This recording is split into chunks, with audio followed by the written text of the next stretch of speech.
I am the creator, and a black creator on top of that. Right. Told them that Yolanda Briggs is a black woman, but they're telling me that she's not. People still try to override it because Yolanda Briggs doesn't fit their ideal image of what a black character is supposed to look like.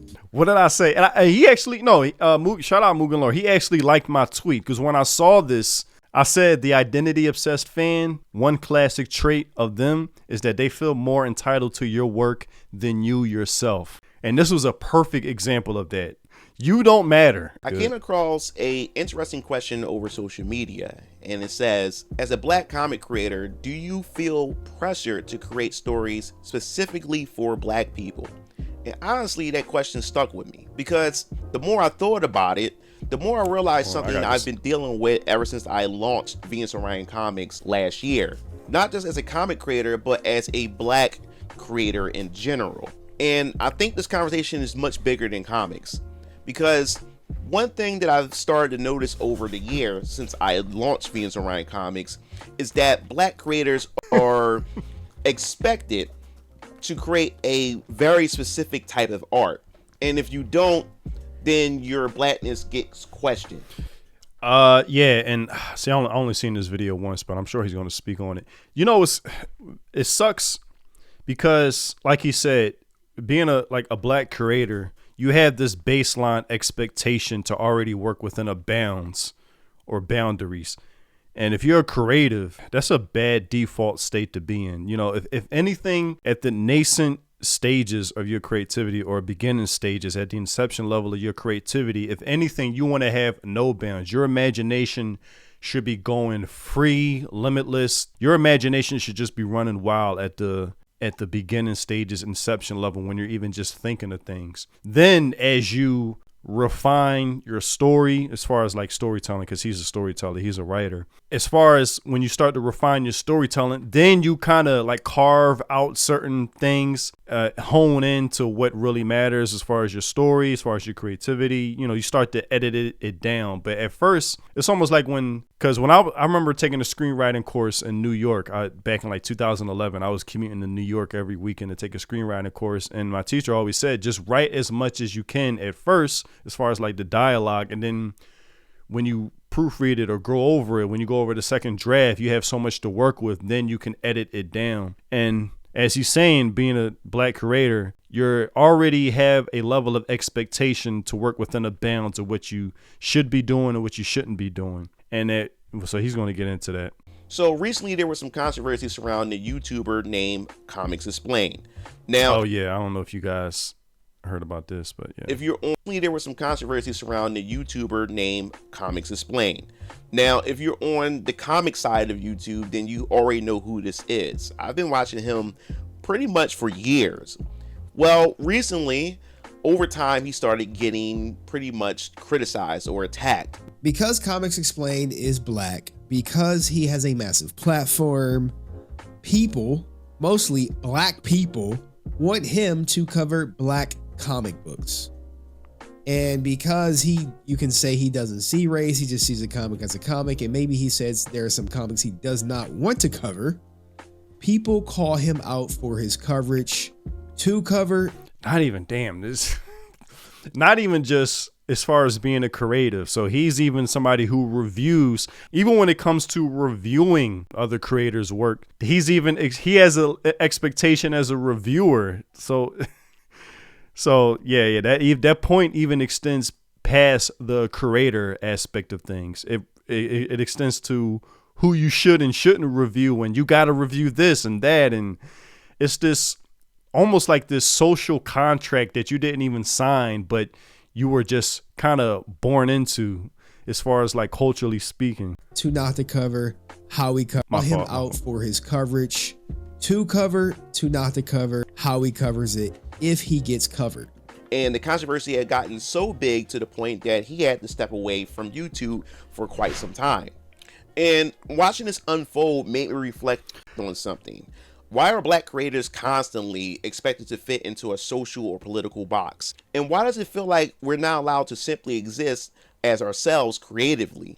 Yeah, and Rippaverse talks about this as well. But, And why does it feel like we're not allowed to simply exist as ourselves creatively? Because this is something that I've personally experienced. Like, ever since I launched Variant Colors Vampire Killers last year in 2025, I've been going to conventions, promoting the comics, spoken with that's readers. what's up, man. Shout out. And That's there's what's a up. pattern that I've also noticed while I attended these conventions. A lot of times another black person would approach my booth and they'll compliment my work. They'll even say that the world building is interesting and that the art is cool and the characters seem interesting. And then eventually the conversation begins to shift. The tone, the feel, the atmosphere between the two of us just start to feel a bit uncomfortable or uneasy for a moment. And suddenly I am hit with that question. And that question is, why don't your comics represent us? Or your characters don't look black?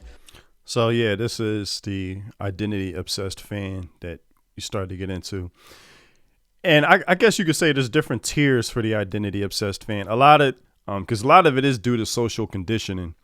There's something that Harada, the Tekken 8, there was something that Harada said that always stuck with me. And this is when somebody tried to call him racist because for Tekken 8, he didn't drop the trailer for Eddie at some point in time. And Harada basically clapped back in a very, very clever way, which was to me based. And then he said something very mature that stuck with me because this is something that's unique over here. Where Harada said, when I watch American movies, I've never once had the expectation of seeing somebody that looks like me in American movies. Yet when it comes to Japanese creations, it's the opposite expectation. And I thought that was very, very mature. And it shows like the difference in mindset is, he's tuning into American movies for, I guess, the American way of storytelling. He wants to see, American culture or whatever. But and not once did he have a thought of where's the Asian representation, where's the Japanese representation, why can't they have somebody who looks like me in movies? And that always stuck with me when I saw that quote from him. So yeah, and this feel too inspired by anime, and what that really mean is that my art doesn't match what they believe black art should look like, and that's the part that frustrates me the most. What exactly does black enough means creatively? And it's always, like I said, it's a damned if you do, damned if you don't, because it's either too much or not enough. So in this case, he has people saying, why don't your characters look black enough? And then if you go too far, it's going to be, why are you doing the black stereotype features? Why don't you tone it down a little bit? And it's going to, like I said, in my tweets that kind of went viral, I said, listen, they're a Japanese creator. In fact, all creators do not get stuck in this tug of war of basically walking on eggshells, but creating on eggshells. Don't get caught in this tug of war of, well, am I doing this right? I don't want to offend and I don't want to get called out. That's going to just ruin your creativity. It's going to put you it's going to stifle you creatively. And, that's the reason why, I said what I said on Twitter. It's like, do not put yourself in this tug of war. It's going to drive you crazy. And at the end of the day, it's only going to leave you miserable, depressed, and confused because you're going to have intentions projected onto you that you never had in the first place. And it's going to rot you from the inside out. Do not even engage with this line of thinking. I have black characters. Variant Colors Vampire Killers is actually the first comic book series led by black characters to launch my universe of phase 1, the foundation. Because the issue isn't actually about representation. The issue is they want a specific type of representation. Yeah, DBZ, yeah, that's what Harada was talking about, yeah. Rather, it's aesthetics. It's a hole that has ledges but keeps going down. Yeah, it's a hole that has ledges but keeps going down, yeah. Specific skin tone, a specific cultural performance, and if it don't fit their definition, then suddenly it doesn't count. I remember being at ZoloCon of 2024 promoting Variant Colors Vampire Killers up into the actual campaign launch of 2025. And I remember being approached by another black creator who came to my booth, and he told me my comics had potential, or he would say, it's all right. And the thing that really stood out the most to me is that he was saying that the art style and the direction I decided to go is what's going to hold me back as a black creator. Man. Oh man, it sucks, man. Yeah, that sucks, man. That sucks. And understand what he's saying when he means this other creator that's approaching him at this convention, when he says it's alright. Not if the art even looks good, if it's drawn well, or if it's written well as far as the story. It's alright because it doesn't fit the standard of what being black means as far as the artistic aesthetic of it. And that's going to hold him back. Decided to go is what's going to hold me back as a black creator because it favors too much of the anime side of things. And he pretty much basically told me to my face that anime and manga is for Asians and I would never have a seat at their table. Then he turned around and just said to me that I should make my work look more black because that's where the money is. And I remember sitting there saying that, why can't this just be my style? This style that I chose is a marriage between both Western and Eastern that I love together. Right. It's what he's been inspired by. And brought them together to create the style that I had. It's almost like Panty and Stocking, if Panty and Stocking, where they kind of had the Cartoon Network They kind of have the Cartoon Network look. So it's not even just like a West being inspired by the East. You know, it goes both ways a lot of times.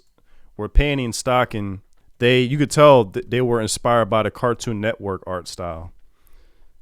Sort of like with Planetronica. And I think, if I'm not mistaken, the creators at Studio Trigger who did this, they said they were inspired by Cartoon Network, like early 2000s Cartoon Network. And then, you know, at certain times they actually go for the traditional anime look. God damn, look at those baddies. Oh, they got a music video for this? Oh, dope. So it can go, you know, it can go both ways. They're inspired by the Cartoon Network, you know, style of animation. And then here and there, certain parts of the episode, they go into traditional Japanese anime style aesthetic. So that's what he's going for. Like I said, he's making anime inspired art. That's the look he wanted to go for. I mean, he's the writer, but he's hired an artist to do it as well. Why does my creativity suddenly becomes invalid because it doesn't fit somebody else's idea of blackness? And why do I need permission to create stories that I want to tell? After he said that, and after criticizing my work and saying that it's all right, he takes out.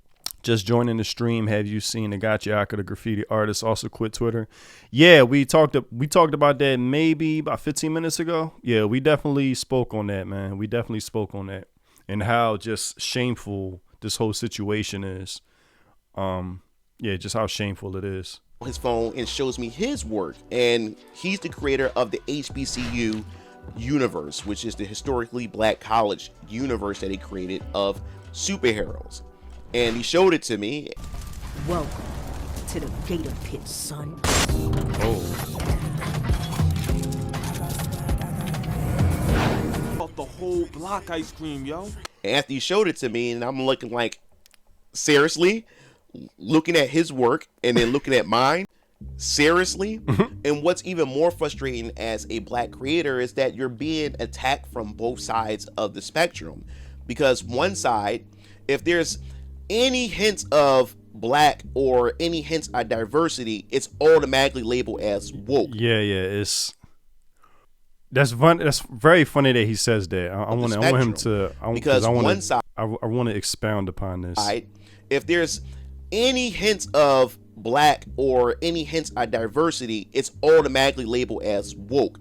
Don't even investigate it. Don't even research it. They see a black creator, they see some diversity, and it's automatically woke. And I've said this in a video months ago or even a year ago that I even addressed some of the racism that actually does exist, legitimate racism, where they don't want black people or any forms of diversity represented at all in comics, video games, and even movies or any form of entertainment. And I addressed that in a 40-minute video. So if you want to go check that out, you can check it out as well. So this is a good point that he's touching on. If Itchy the Witch, a lot of people are saying that on Twitter right now. Once Itchy the Witch gets adapted, oh my gosh, I haven't read all of Itchy the Witch. From what I read, I actually liked it. I think it's a good, from what I read, he got plus size off right there. The heavies. From what I've read of Itchy the Witch, I actually like it. But I'm not real far into the story, so I don't know where it's at right now. But from what I read, I actually liked it. But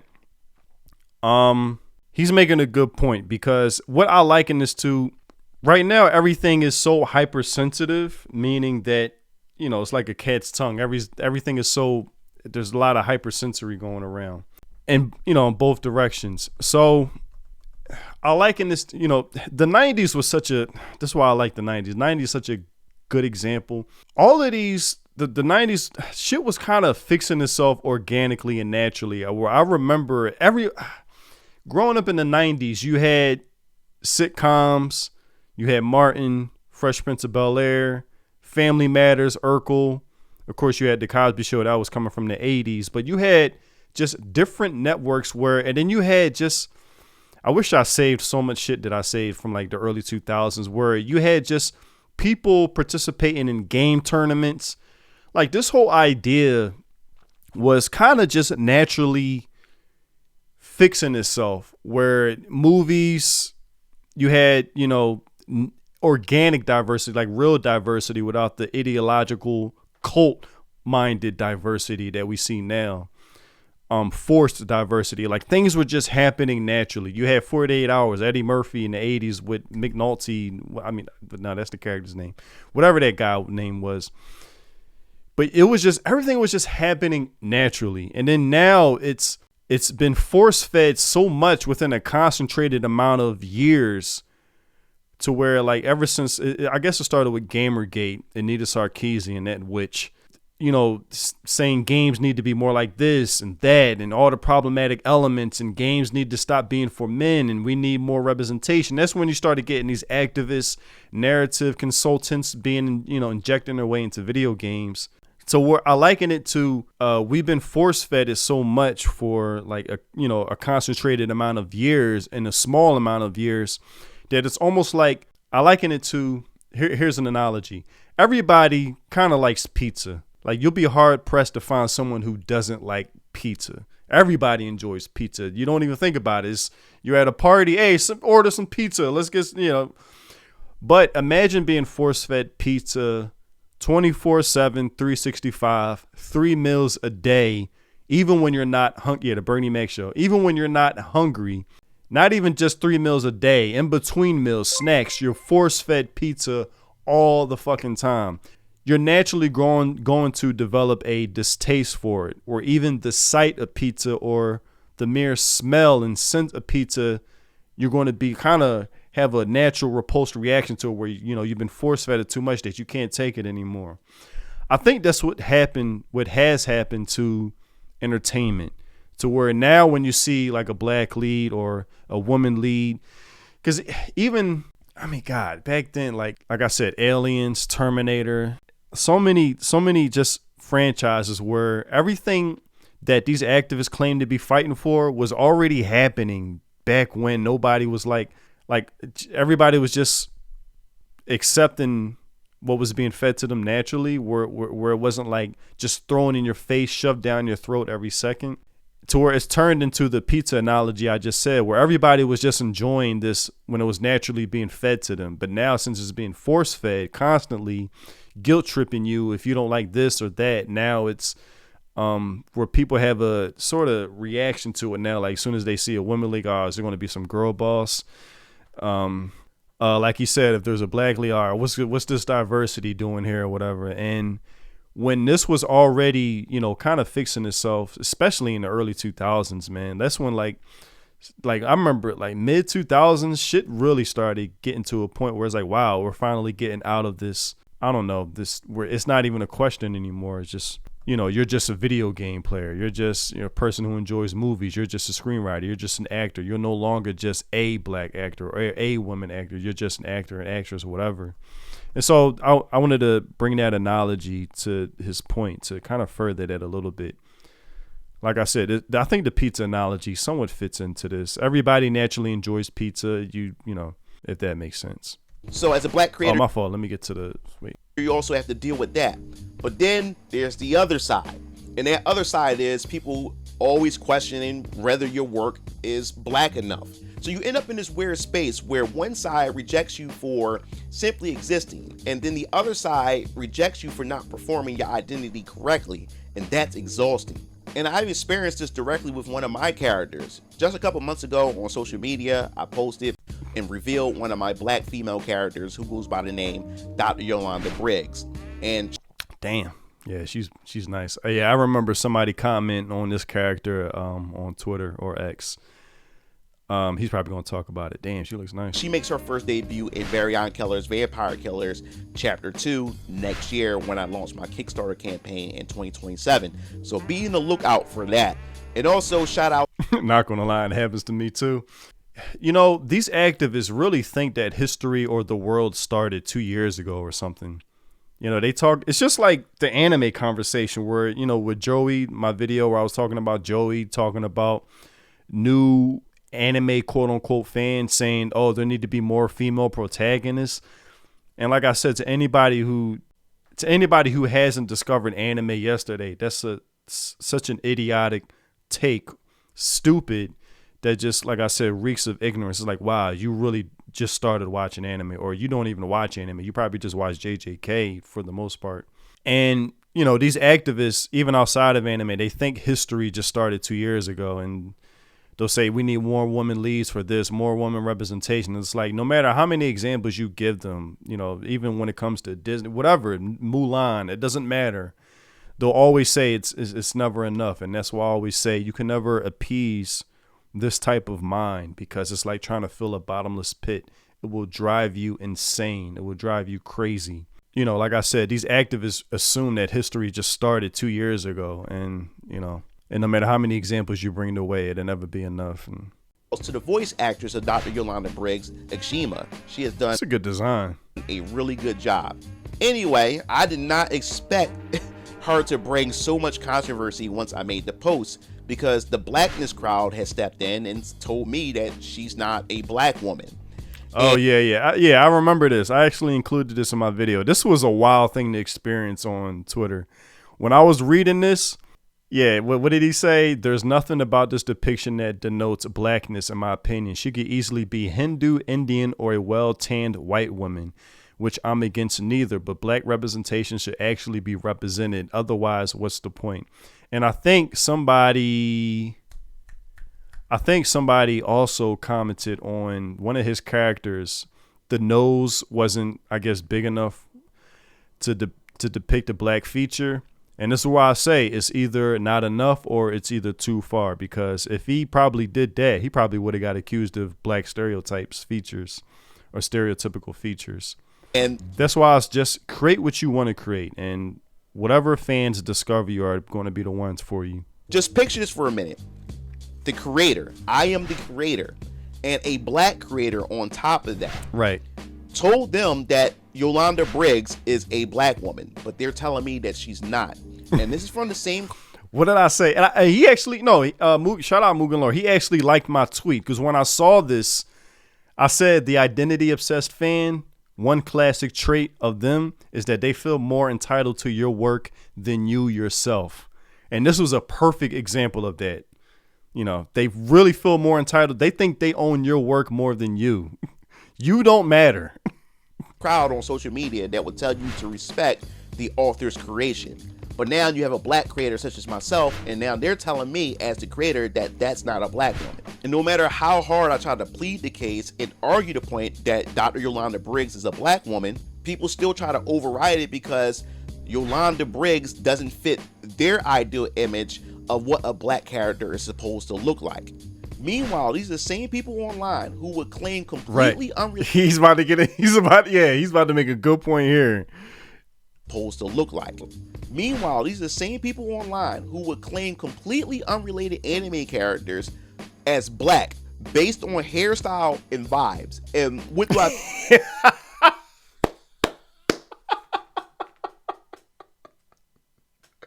hairstyle and vibes. I missed that the first time watching this, based on hairstyle and vibes. Characters as black hairstyle and vibes. And what do I mean by that? You have a certain sector of black Twitter or the black anime community that will claim Piccolo as black, will claim Knuckles from Sonic the Hedgehog. Such a good point, man. Such a good fucking point.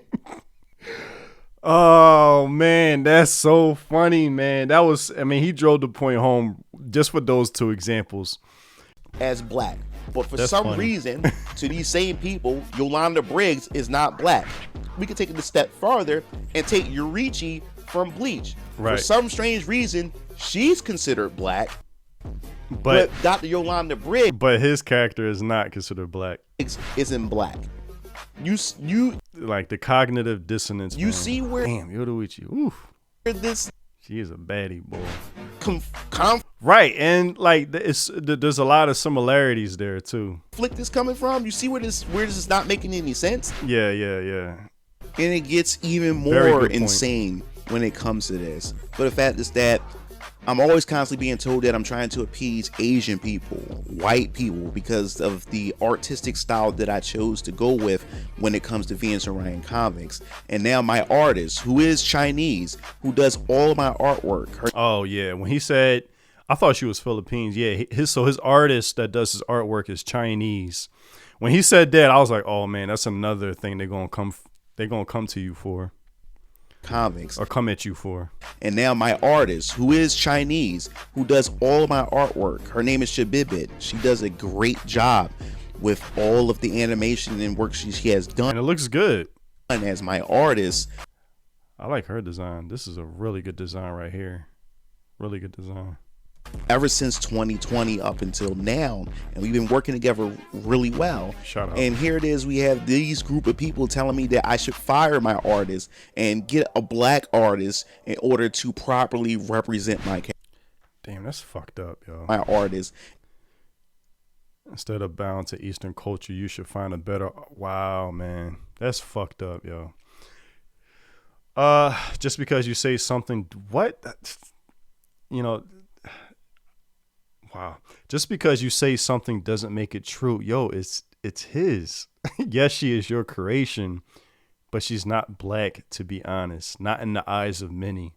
Instead of bowing to Eastern culture, you should find a better artist and not be ashamed of your heritage. Man, that comment sums up the type of person he's describing in this video so well. And get a black artist in order to properly represent my characters. And this is getting out of control. And yet, these are the same people that demand these Eastern studios to validate their existence. You can't make this up. At some point, I begin to realize that this conversation isn't really about representation anymore. It becomes identity gatekeeping. Yeah, identity. Yes, the identity obsessed fan. Yes. And over time, I realized something important. Some people who look like you won't like you for being yourself. Their goal isn't to support your creativity. Their goal is to make sure that you stay inside their version of blackness that they approve of. Very, very good point, man. Very good point. Very, very good point. Take that back, man. Take that back. Some people who look like you won't like you for being yourself. Their goal isn't to support your creativity.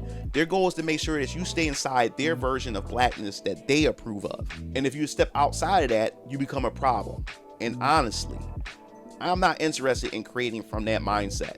I created Venus and Ryan comics because there's stories I want to tell, worlds I want to build, characters I want to explore. And I also reject the idea that black creators should only create stories centered around race or cultural identity. Yeah, and that's when he says that it's not even about representation, it's about fitting a certain ideological box. I'm paraphrasing, but fitting inside a certain ideological box. You know, I remember when Eric July, Young Ripper, when he came out with ISOM, the first issue, I remember like what he did, like, if I'm mistaken, he did like 1 million in a week. I mean, I'm sorry, he did like 1 million sales, or he made 1 million in like 2 days. I remember when that happened, I was like, wow, Damn, that's what's up, man. That is what's up. Like, wow, congratulations. You did 1 million as an independent creator. You did 1 million in like 2 days. Or maybe it was like less than a day or a day. And man, he made a good point, because I remember he said CBR, fuck CBR, the comic book website. CBR refused to cover him because he didn't ideologically line, because young Ripper, he's a libertarian. The live and let live mentality, basically. I remember when he did that, CBR refused to cover him as far as like, when, black creators or just comic books in general, they refused to cover him as far as him. He made the charts or something as an independent creator. Like, he beat out a lot of mainstream comics selling wise, and CBR refused to cover him because he doesn't line up with them ideologically, even though he's a black creator. Because it's an ideological bubble, and if you don't fit inside of it, that whole you're a black creator goes out the window immediately. I remember like following that whole controversy. I'm like, wow, man, here you have somebody he's not just a black creator, he's an independent black creator who did it on his own. It was like unheard of. Like, whoa, you put your own money behind it, hired the artist, wrote it, and the success where it was, you would have think like, oh shit, all the identity obsessed types, the activist minded types, you would have thought, this is your time to celebrate this. This is what you're talking about as far as black creators need to be put into the spotlight. Black creators need to, become more successful, create more and representation. Here you go. You got somebody who did 1 million in like a day, and silence. And if it was anybody talking about it, it was just criticism as far as, him not being the right creator. And basically I remember they were getting mad at him too. Yeah, they were mad at him also because he went the independent route and he didn't go through like the proper means of, like, in their eyes, the proper means of distribution, as far as like working with this company and that company, and he just did everything on his own. They got mad at him for that. So like he said, it's not even about representation. It's about, if you don't fit into an ideological bubble, they don't even consider you anymore. And I thought that was a very good point when he said that. Some creators want to do that, and that's completely fine. And hell, I even supported black creators. Yeah, ISOM, it did a couple million ISOM. 1 million in 2 days. Yeah, Dr. Hino, right. 1 million in 2 days. Shout out. I'll talk about inspiration. That's inspiration right there, man. That shows that, it can be done the independent way. Of course, it's hard. The resources is hard to gather. Like, that's the only hurdle for creatives but the resource, if you had too many resources, that can actually work against you, because it forces you, working with limited resources forces you to be creative, finding the means regardless. But shout out comics that support and only focus on black narrative, black stories, that black identity, and they have some great stories. There's also a manga studio that just focuses on the greatness of black identity, which is Saturday AM Studios. You can go check them out.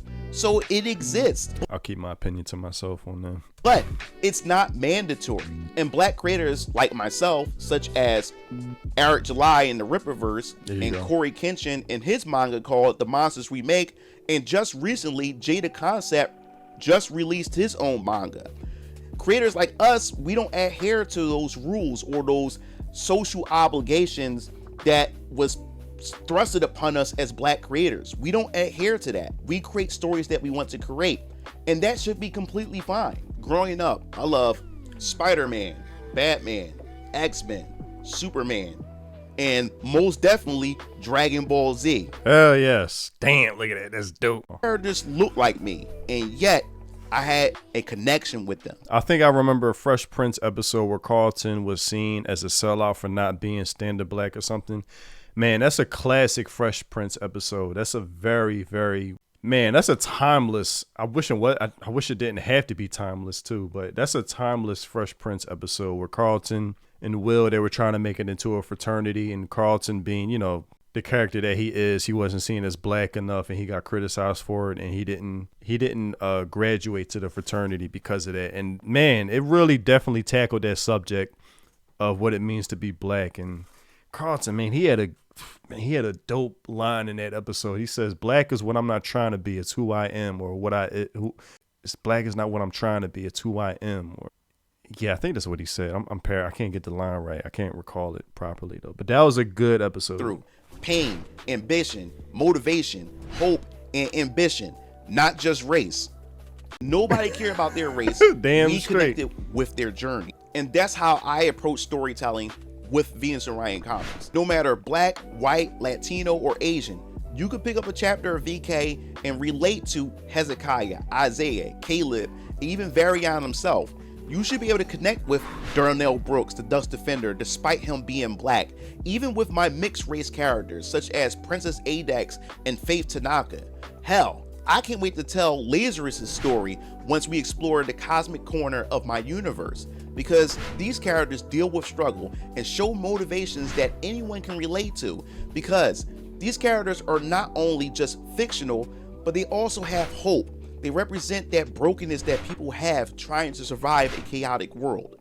And at the end of the day, I don't believe that black creators should be forced into a creative box. We should be allowed to experiment, create freely, take inspiration from other culture, and most importantly, tell the stories that we want to tell. Not stories designed to satisfy a social checklist, because the moment the creators lose the freedom to create authentically, art starts becoming performance rather than passion. And honestly, I'd rather fail being myself than succeed pretending to be someone that I'm not. So let me ask. Yeah, that's going to, like I said, that's going to put you in a creative ditch, or put you in an abyss creatively. Have you going through all of these hurdles? Because imagine, and this is why I really don't want this happening to Japanese creators. I don't want them, because I like that tweet that I referenced in my video addressing this whole controversy. It got you, I could have worse. Somebody said, he was responding to somebody saying, oh, this cosplay is racist. And he was saying that the person responding to him, they don't have that American mindset of racism. Like they're not thinking in that manner. And I really hope, there's pros and cons with the Twitter, but you also have the cons of now they're experiencing like the kind of the activist mindset that is infested over here. And I hope it doesn't spread over there to now when they start creating something, they're going to be walking on eggshells thinking, oh, wait, did I get this right? Or is what this character saying going to be deemed offensive? And now they're going to be thinking, they're going to be going through all of these check boxes before they even put pen to paper, or pencil to paper. And that's my one concern with all of this controversy, what it might lead to. Do you feel that creators today, because them not having that mindset is what's allowing me to enjoy entertainment as far as modern entertainment in current day, where I don't have to just resort to watching old shit, are pressured to fit into identity expectations? And should the artist feel obligated to represent their race or culture in a specific way? Let me know in the comment sections below. And thanks for watching this video. This is Brian Howard Blackson Jr. signing off. Yeah, great video, man. Great video. So, I thought that was kind of cool, man.